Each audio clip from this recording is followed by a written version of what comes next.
The director Mike Leigh and the star Timothy Spall.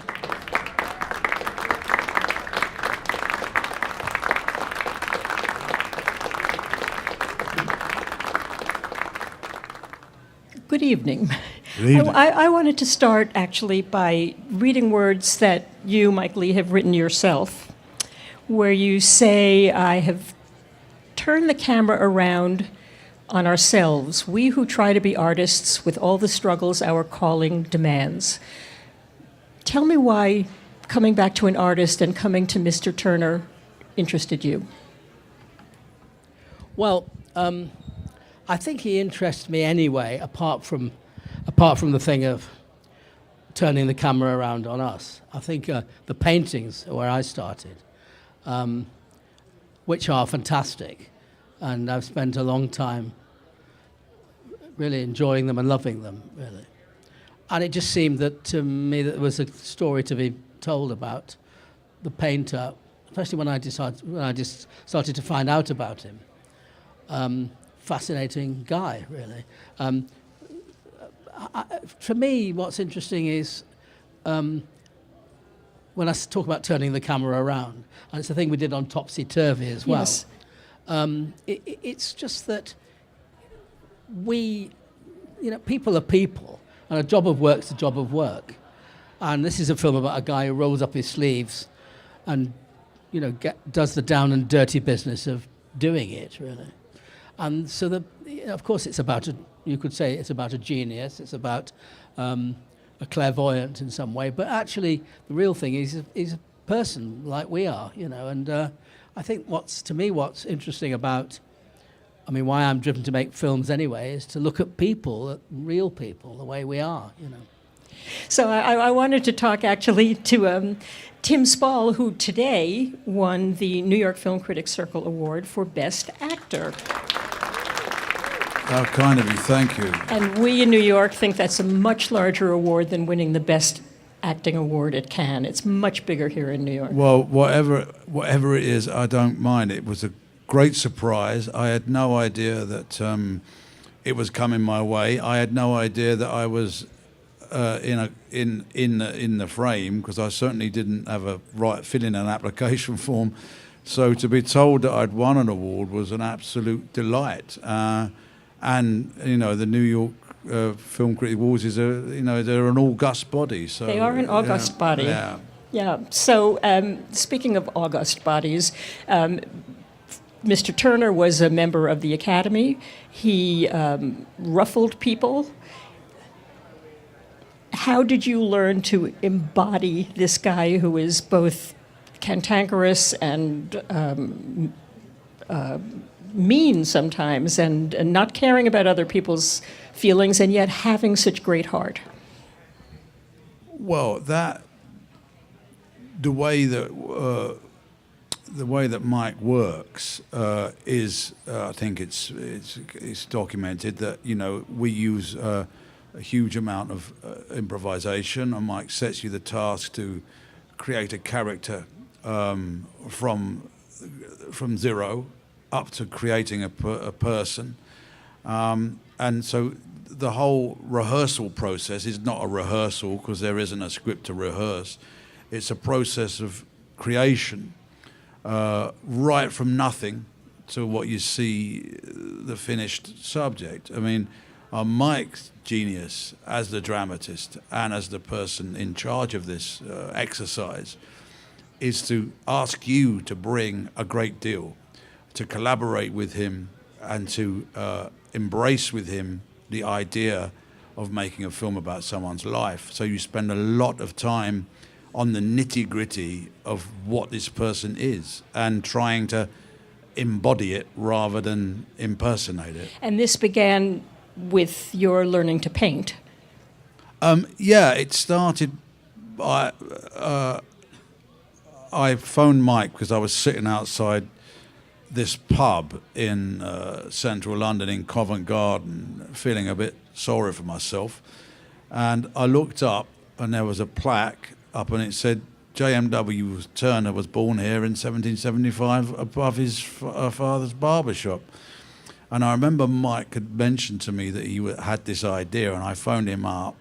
He wasn't there, but then he phoned me back and said, "What are you doing?" I said, "I'm just wandering around, failing to be enigmatic." And he said, "Come in." And so I went up to his office. He said, I was telling about that. It's a coincidence you should be sitting outside, because that's going to be my next film. And would you do me the great favour, because it's not going to be for 3 years of learning how to paint. So I said, yeah. And I did. And I was taught by a great guy. I got up to the standard of Turner when he was about 8 or 9. Months old. Fun? Months old. Yeah, 8 or 9 months old, yeah. But it was all an exercise in learning how to hold a brush and how to look like you've been born with something in your hand. Obviously metaphorically, not literally, because it would have been very uncomfortable for his mother, but if somebody who was somebody who'd been around paint literally from the point they could walk. And yet there's a very specific physicality to what you're doing. Well, you know what? Let's take a look at a clip first and get a sense of Mr. Turner amongst his peers, and then we'll talk further about your technique, art technique, life in general.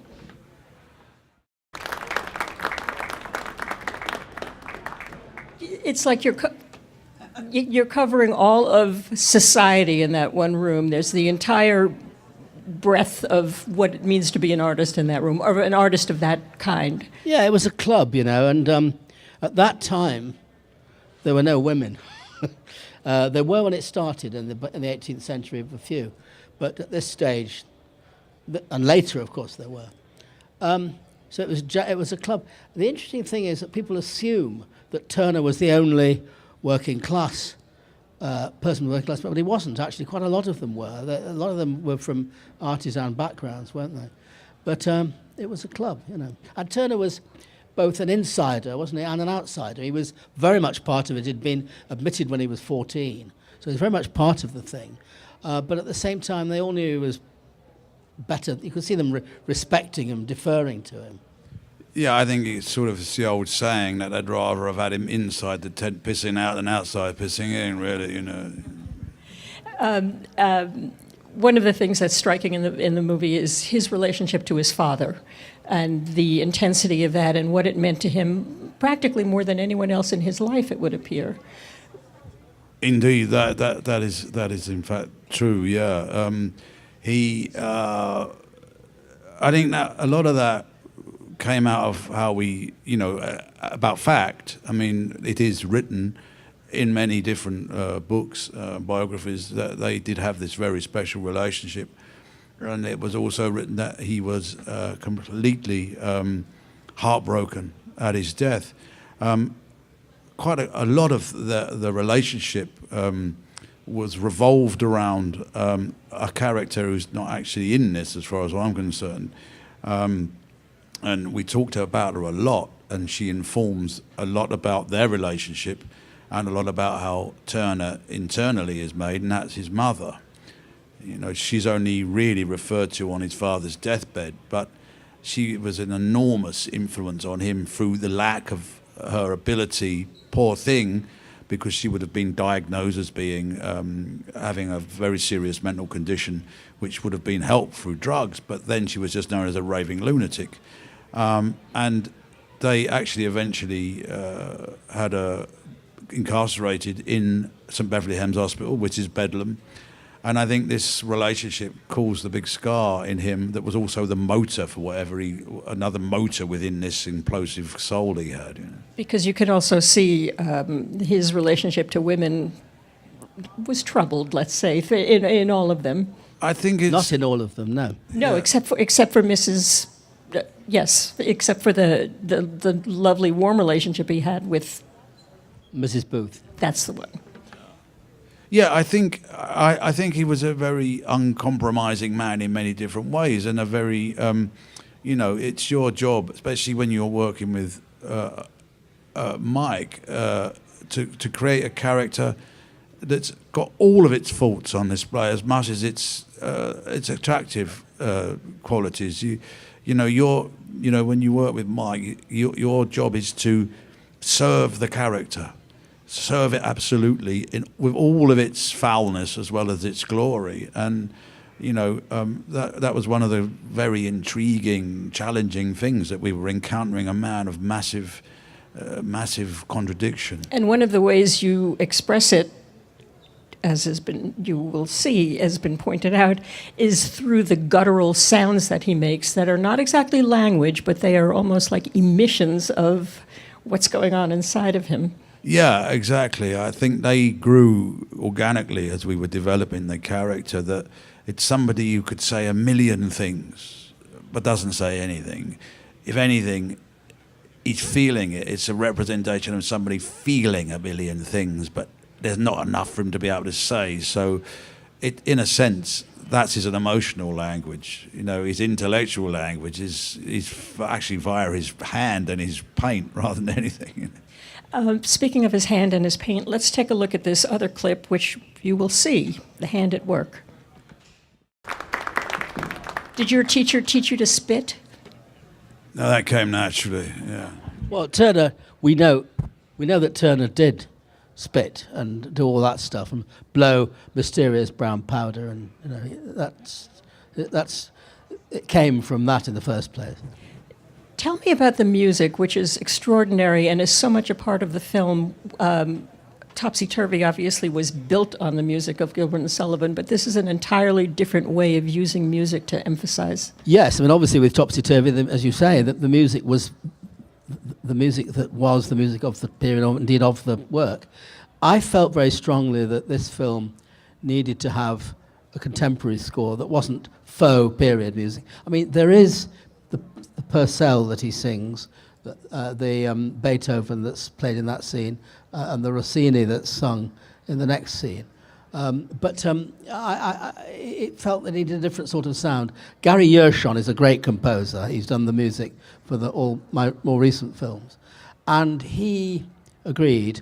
And who could have thought that the score for a period film about Turner, that the principal sound would be 5 saxophones, because that's what it is. And I think it's a wonderful score.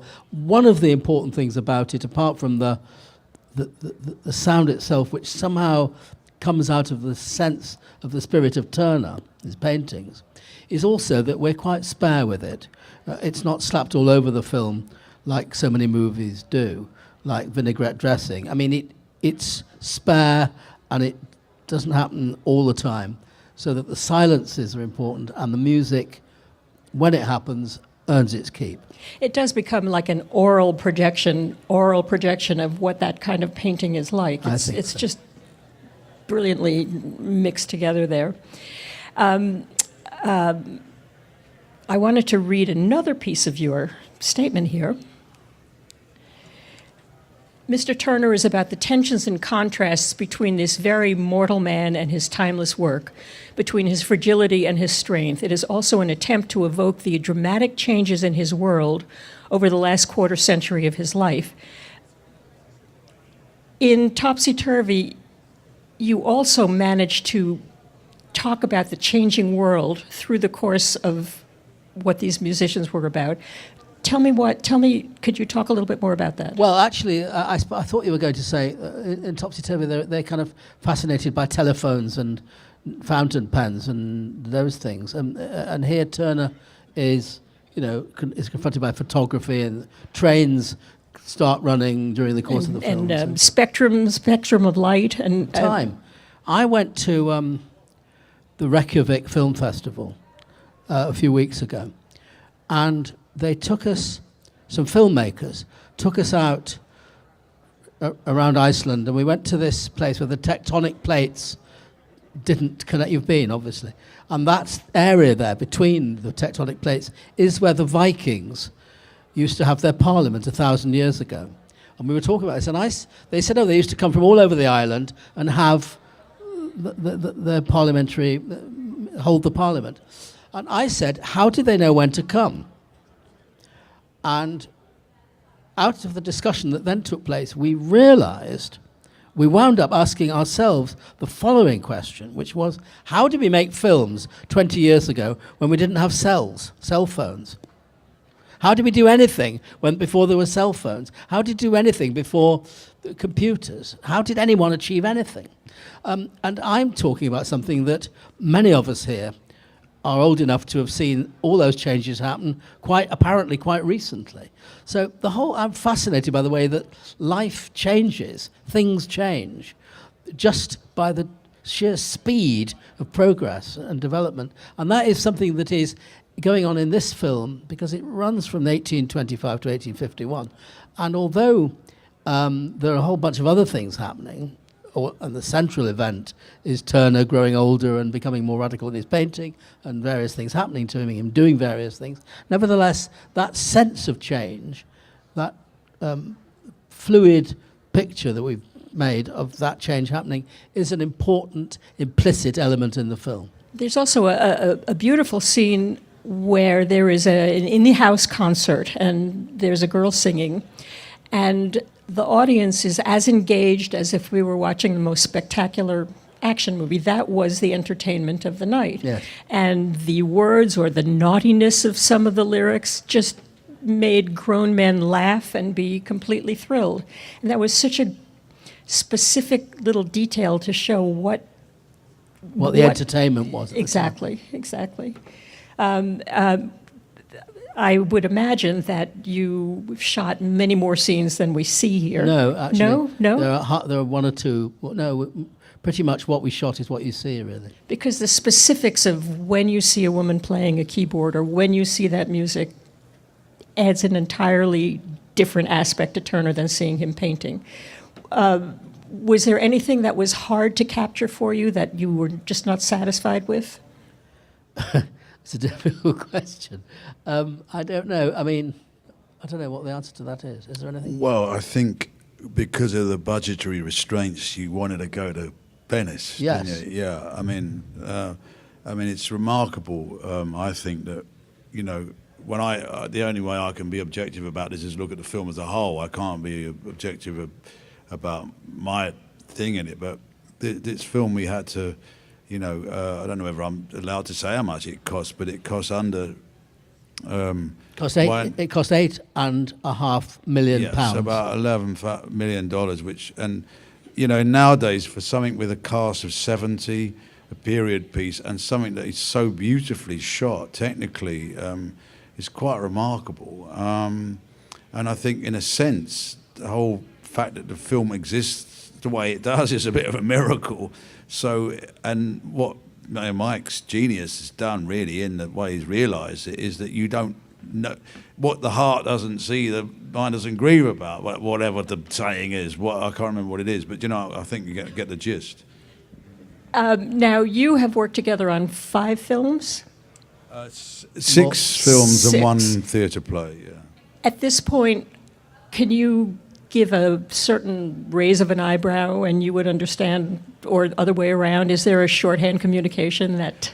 I think, without trying to sound mystical or in any way misleading about this, the privilege and the pleasure of working with somebody over a long time, and it happens always with the way that Mike runs the preparation for a film, is that because you it gets everybody to pull so assiduously on the same rope and think as much as possibly on the same subject, that there is, and I'm not going to be mystical about that, grows a kind of telepathy, because everybody is pretty much aware on what this elusive thing we're looking for is. So there is a kind of telepathy that happens within it. That's, and I suppose if you've been doing it for 33 years, okay, not every day, but there's going to be a certain amount which I wouldn't be able to pinpoint exactly, but I don't know is the answer.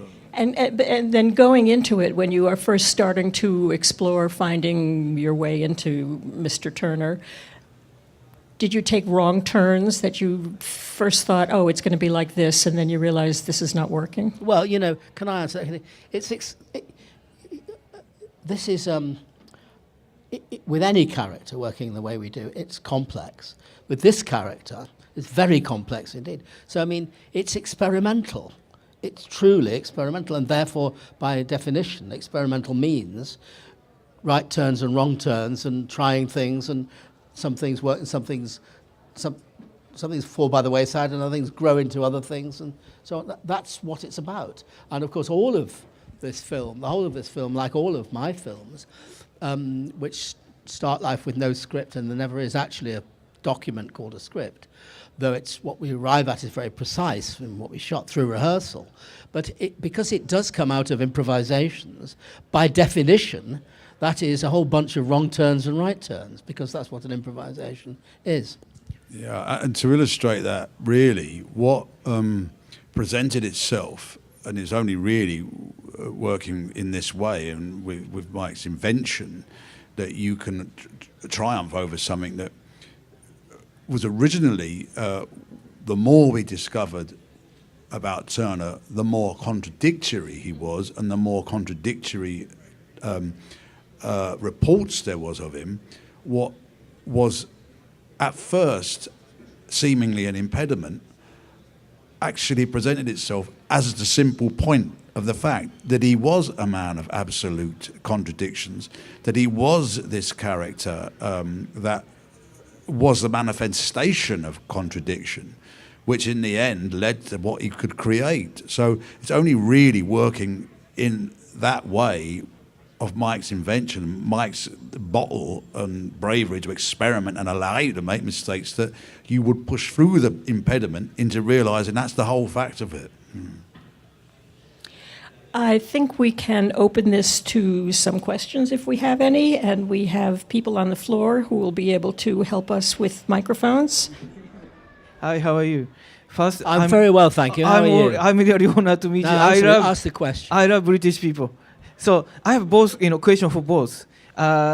First, Mike, your movie is always fantastic. I love Secrets and Lies and Bella Drake. So I believe so many people. You inspired so many people. But who inspired you? Like, or your imagination, original, then sorry, I have a question for you too. Okay, sorry, one at a time. So how many questions do you want? Okay, quickly. You look by the sharp. You look like a winner, and you won best, actor. Say congratulations. Yeah. Oh, thank you very much. Then sorry, I'm Japanese. I heard you went to Japan for Last Samurai. Then you spoke Japanese too. How was making, movie Okay, in so Japan? we're going to do Thank one you so much. question at a Thank you. time. You answer your question first. I can answer that simply. We went to Japan very briefly on The Last Samurai, and I did have to do an entire speech, which is about 23 lines in Japanese, but it took me 6 weeks to learn them. And as soon as I'd done the scene, I can't remember any of it. So again, it's the old saying, there's nothing like the knowledge of being hanged in the morning to concentrate the mind wonderfully. So, there you go. Yes. Ozu.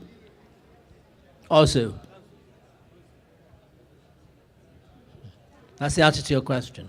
Who influenced me? Ozu. Okay. That's the Okay, answer to your now- question. Elaborate, please. And one or two others, but there's not enough time to recite the whole list. So we'll just stick at Ozu. Can you explain a little how? Well, you know his films. I mean, he makes films about people and their ordinary lives, and he finds the profound drama in that, in those stories. Hey, thanks for being here. The trailer, the cinematography is beautiful. I wonder if you could just talk a little bit about your process working with your cinematographer.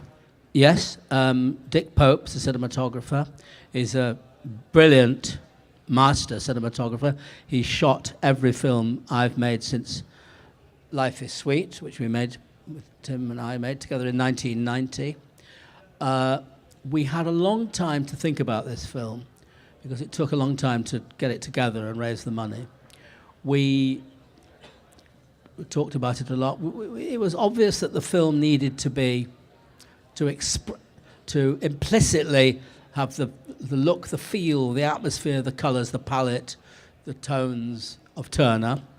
And so we'd absorbed a lot. We were fantastically lucky when we shot the film, because shooting films in England is a hazardous business. If you've been to England, you know the weather is very unpredictable because there's all kinds of things go on around the British Isles, but we were extremely lucky, and the light was fantastic whenever it needed to be. And of course, we shot the film with a digital camera, and Dick Pope was able to do some very magical things, particularly in post-production, which enhanced the very brilliant things that he'd shot naturally. Besides examining the life of an artist and analyzing or illuminating what an artist goes through, you've also examined the process of aging. And so both of you have done films which have looked at how people have aged and whether it's been a successful experience or there's decay. Can you talk a little bit about why that fascinates you and about some of the films that you've addressed? Do you think you are sufficiently decayed? Yeah, I do, yes. I didn't say you were decaying. No, but I have been around for a few decades. And so why it fascinates me more and more is because I'm getting older, basically.